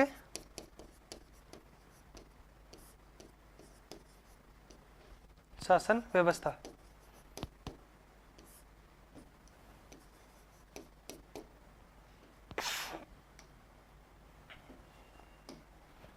पहले किसके बारे में बात करेंगे? एकात्मक शासन व्यवस्था। डायग्राम बनाने की जरूरत नहीं है, वैसे आपको समझाने के लिए बनाया था। इसमें लिखो, इस शासन व्यवस्था में केंद्रीकरण की प्रवृत्ति होती है। केंद्रीकरण का मतलब केंद्र की तरफ शक्ति आती है। इस व्यवस्था में, इस शासन व्यवस्था में केंद्रीकरण की प्रवृत्ति होती है। इस शासन व्यवस्था में केंद्रीकरण की प्रवृत्ति होती है।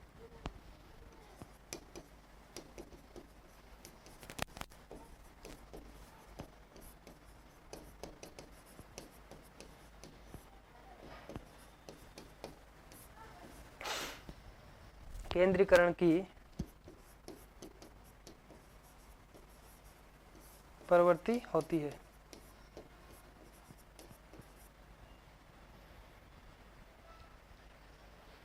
जिसमें केंद्र अधिक शक्तिशाली व राज्यों के पास कम शक्तियां होती है।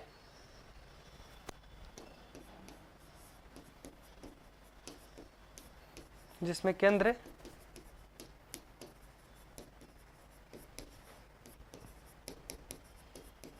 अधिक शक्तिशाली तथा राज्य के पास कम शक्तियां होती है।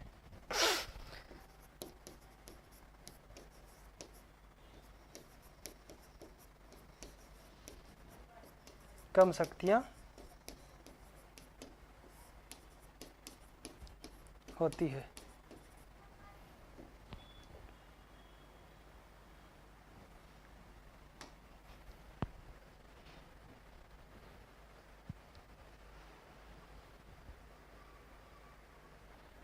ठीक है, अब लिखो, भारत में किसकी बात करें? मैं एकात्मक शासन व्यवस्था, इसकी विशेषताएं। भारत में एकात्मक शासन व्यवस्था की विशेषताएं किस प्रकार से भारत को एकात्मक शासन व्यवस्था के लिए है, जो कि बताता है कि इस प्रकार से भारत की शासन व्यवस्था जो एकात्मक है।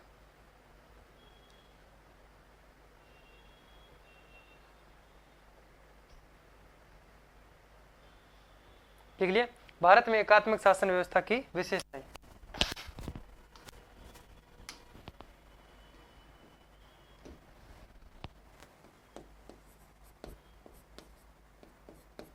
भारत में एकात्मक शासन व्यवस्था की विशेषताएं।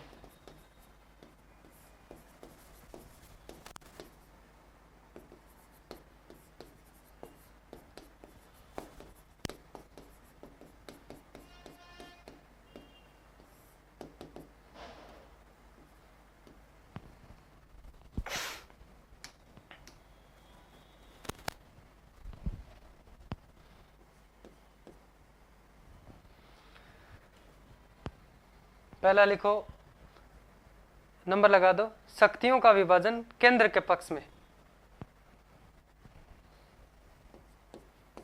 शक्तियों का विभाजन केंद्र के पक्ष में होता है। शक्तियों का विभाजन केंद्र के पक्ष में होना।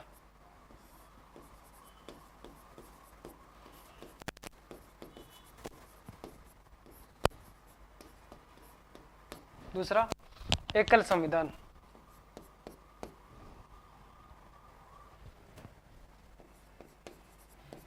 एकल संविधान। एकल नागरिकता।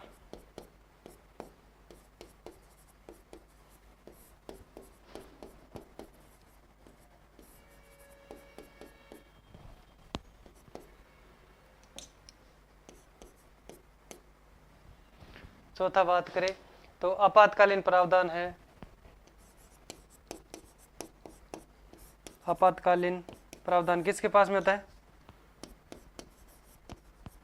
अगर राज्य का संवैधानिक तंत्र अगर विफल हो जाता है तो आपातकालीन प्रावधान राष्ट्र करता है।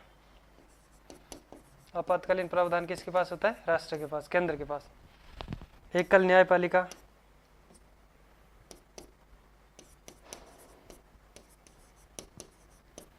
न्यायपालिका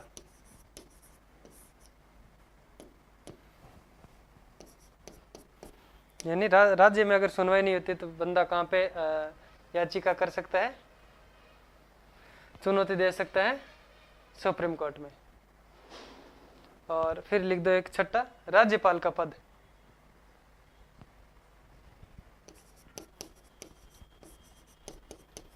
राज्यपाल का पद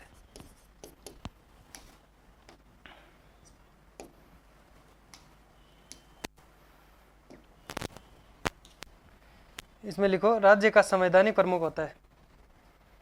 राज्य का संवैधानिक प्रमुख जिसकी नियुक्ति केंद्र सरकार द्वारा की जाती है। राज्यपाल राज्य का संवैधानिक प्रमुख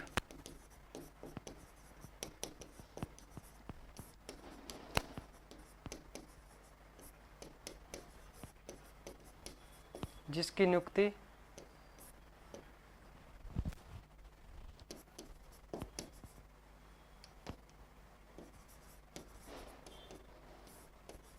केंद्र सरकार द्वारा की जाती है।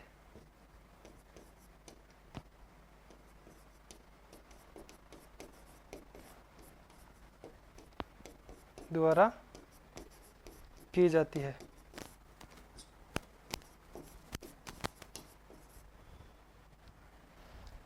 ठीक है, एक चीज और लिखो, अखिल भारतीय सेवाएं।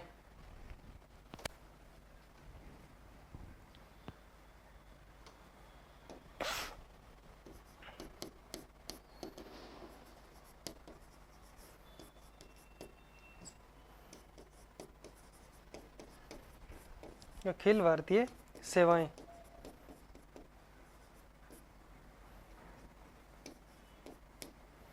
कौन सी? आईएएस है, आईपीएस है, आईएफएस। ध्यान रखिए इसमें हम इंडियन फॉरेन सर्विस की बात नहीं कर रहे हैं, इंडियन फॉरेस्ट सर्विस की बात कर रहे हैं। ठीक है,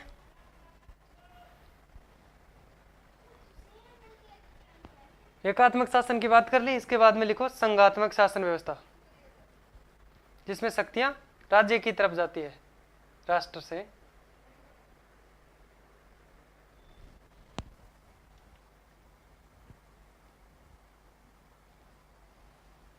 इसमें शक्तियों का विकेंद्रीकरण होता है। एक तो केंद्रीकरण होता है जिसमें शक्तियां राज्य से राष्ट्र की तरफ यानी केंद्र की तरफ आती है, और इसमें केंद्र से राज्य की तरफ जाती है।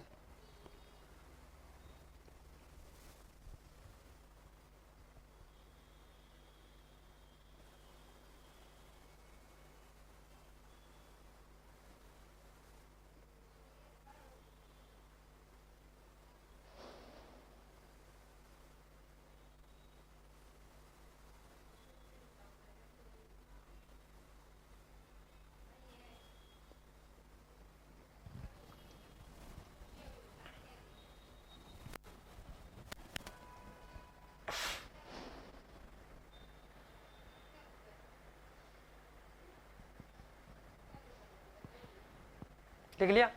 ठीक है, नेक्स्ट लिखो संघात्मक शासन व्यवस्था, शक्तियों का विभाजन तथा विकेंद्रीकरण की प्रवृत्ति।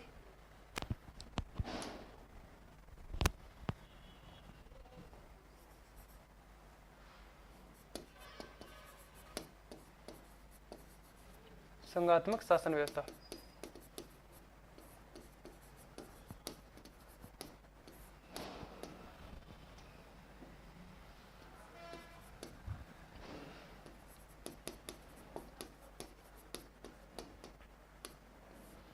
शक्तियों का विभाजन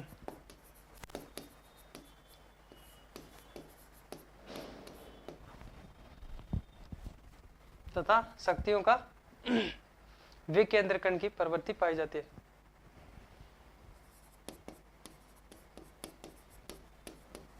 शक्तियों में विकेंद्रीकरण,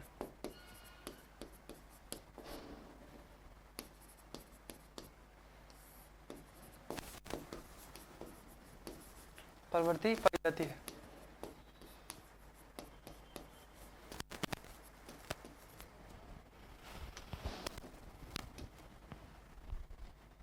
अब इसमें लिखो आप, भारत में संघात्मक शासन की विशेषताएं।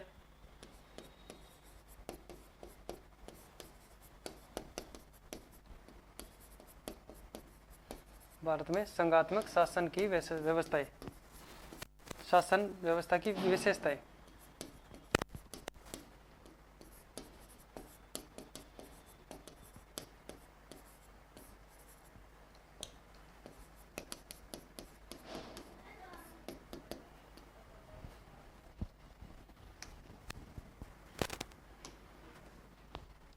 भारत में संघात्मक शासन व्यवस्था की विशेषताएं।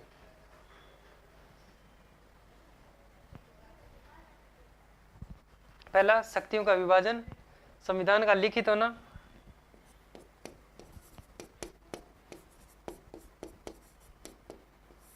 शक्तियों का विभाजन,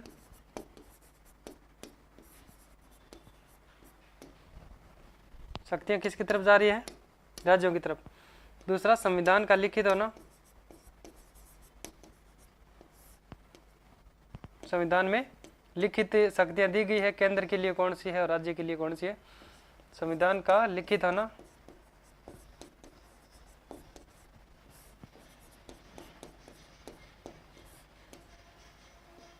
राज्य के लिए अलग से कोई वैसे वो जो एकात्मक में हम लोगों ने पढ़ा था कोई प्रावधान नहीं था, जम्मू कश्मीर के अंदर था, उसको हटा दिया था। एक आर्टिकल था ना 370। संविधान का लिखित होना, संविधान की सर्वोच्चता, न्यायपालिका का स्वतंत्र होना, संविधान की सर्वोच्चता,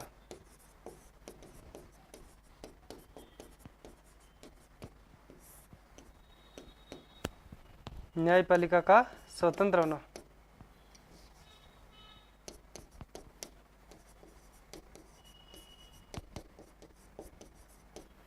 न्यायपालिका का स्वतंत्र होना।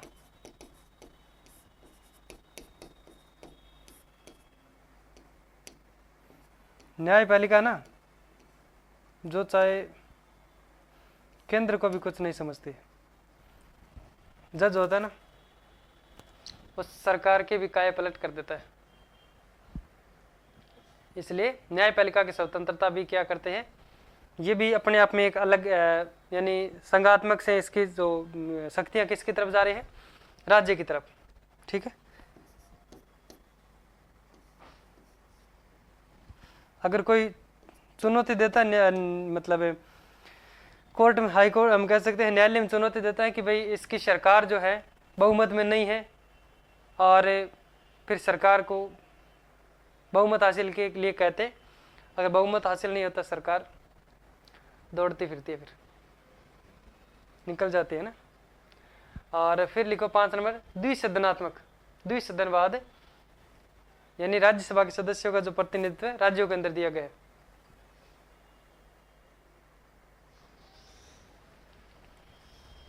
द्विसदनवाद,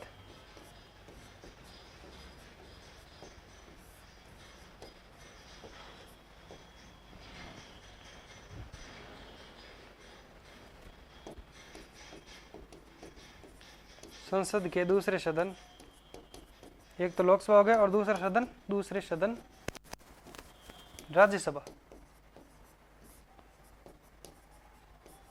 में सभी राज्यों को प्रतिनिधित्व दिया गया है। राज्यसभा में सभी राज्यों को प्रतिनिधित्व दिया गया है, प्रतिनिधित्व दिया गया।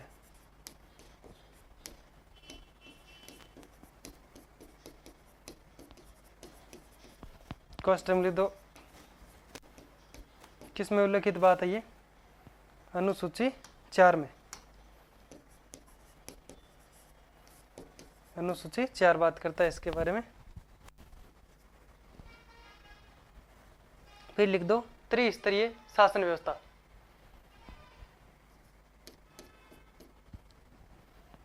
तीन स्तर की शासन व्यवस्था भी संघात्मक शासन व्यवस्था बताती है।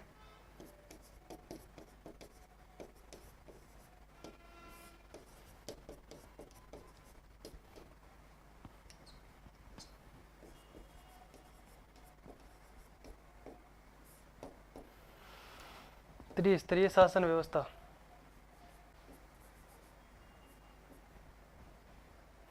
केंद्र, राज्य, स्थानीय शासन।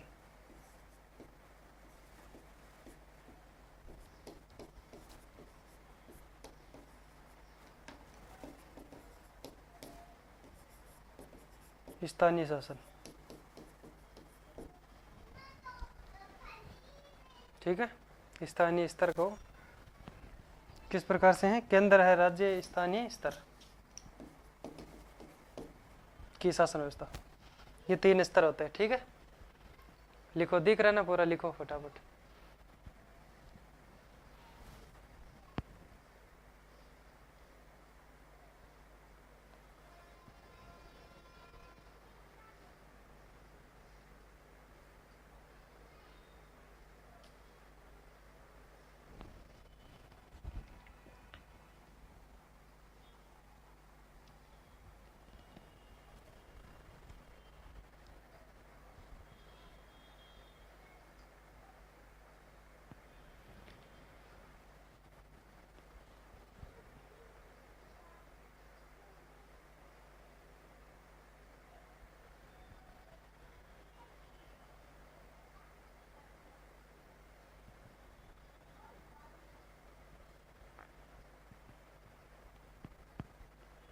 लिख लिया? अब एक लाइन लिखो, एक कोटेशन है B.R. अम्बेडकर के अनुसार कि भारत का संविधान सशक्त होने के साथ में परिसंघात्मक को भी बताता है। B.R. अम्बेडकर।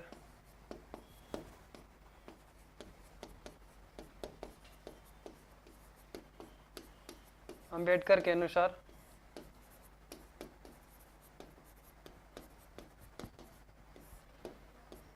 भारत का संविधान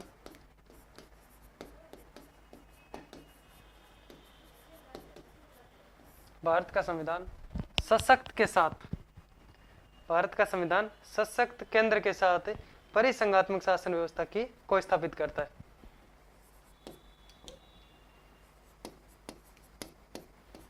सशक्त केंद्र के साथ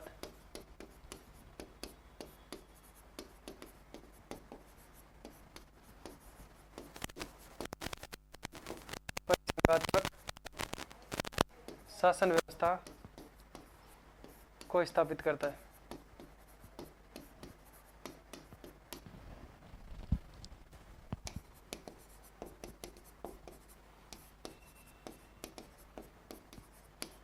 इस प्रकार से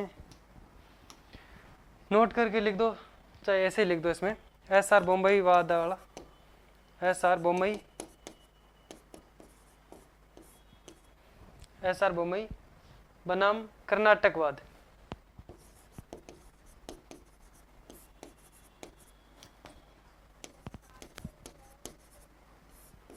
कर्नाटकवाद 1994 का वाद है। कब का है? SR बम्बई बनाम का मतलब होता है वर्षज। वर्षज का मतलब क्या होता है? दोनों के बीच, ठीक है। तो SR बम्बई बनाम कर्नाटकवाद 1994 का है। इसमें इस वाद ने भारतीय संघ को परिसंघात्मक कहा था। इस वाद ने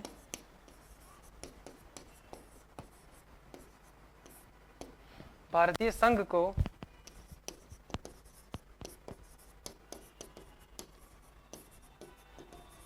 परिसंघात्मक कहा। इसे लिखो, भारतीय संघ को परिसंघात्मक कहा। तो ये भी बात आपको ध्यान में रखनी है कि सबसे पहले भारतीय संघ को परिसंघात्मक किस वाद ने कहा था? तो SR बम्बई बनाम कर्नाटकवाद ने कहा था। ठीक है, इसके बाद में अगर हम बात करें तो भारतीय संघ के बारे में विभिन्न विद्वानों के अलग अलग और भी मत है। केसी वैयर के अनुसार इसको अर्ध संघ कहा गया, ग्रेनविल ऑस्टिन के अनुसार इसे सहकारी संघ कहा गया, और सहकारी संघ कहने वाला एक व्यक्ति और था जिसका नाम था ए एन ब्रिच, उसने भी सहकारी संघ कहा था। और मॉरिस जोन्स ने इस संघ को, भारत के संघ को सौदेबाजी वाला संघ कहा है। आइवर जेनिंग्स ने इसे केंद्रीकरण की प्रवृत्ति वाला संघ कहा है। केंद्रीकरण है। चलो ये 4-5 नाम और लिखते हैं हम, इसके बाद में आज के सेशन को हम पूर्ण करते हैं और बाकी कल पढ़ेंगे।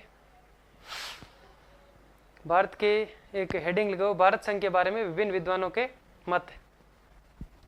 भारत संघ के बारे में विभिन्न विद्वानों के मत।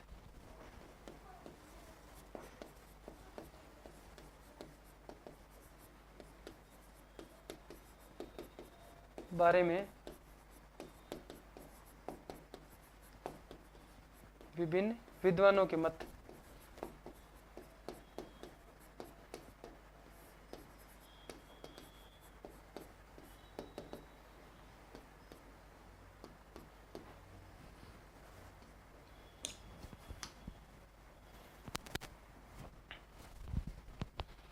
इसमें लिखो एक तो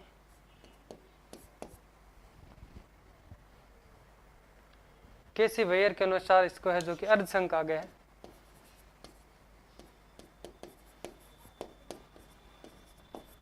केसी वैयर के अनुसार भारत के संघ को अर्धसंघ कहा गया है। क्या कहा गया है? अर्धसंघ।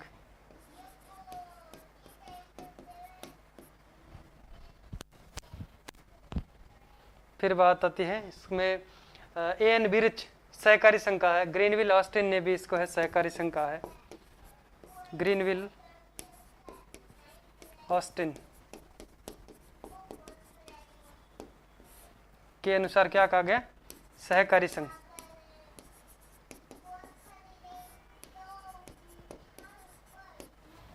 और ए एल ब्रिच ने भी क्या कहा है? इसको सहकारी संघ का है। A N bridge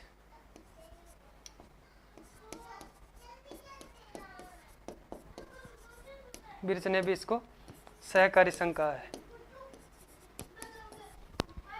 N bridge ने भी इसको सहकारी संघ कहा है। ठीक है, इसके बाद में लिखो आप आइवर जेनिंग्स, मॉरिस जोन्स ने सौदेबाजी वाला संघ कहा है। मॉरिस जोन्स ने सौदेबाजी वाला संघ।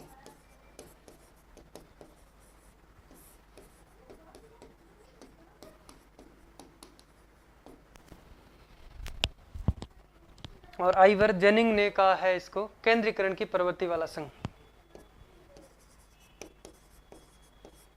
आइवर जेनिंग केंद्रीकरण की प्रवृत्ति वाला संघ।